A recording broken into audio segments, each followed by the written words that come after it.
In this video, we're going to take a look at the absolute value function, or the function defined by the absolute value operator.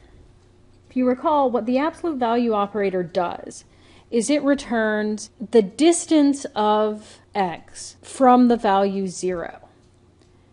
So the absolute value function just acts like the identity on the positive values of x. So f of 1 is just 1, f of 4 is just 4, and at 0, f of 0 is 0. But on negative values of x, the absolute value returns the opposite. So we get f of negative 2 is 2, and f of negative 3 is 3.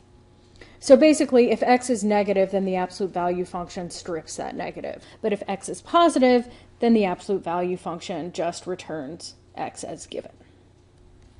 So what this function looks like is, for positive x, it's just that line segment through the origin and bisecting the first quadrant. But for negative values of x, it returns the opposite. So it comes up here and bisects the second quadrant. And it has values like, as we see in our chart of values, 1, 1, 4, 4, negative 3, 3, negative 2, 2, and so forth. You'll note that this domain of this function is all real numbers, but that this function is decreasing from negative infinity to 0 and increasing from 0 to infinity. But it's defined for all real numbers.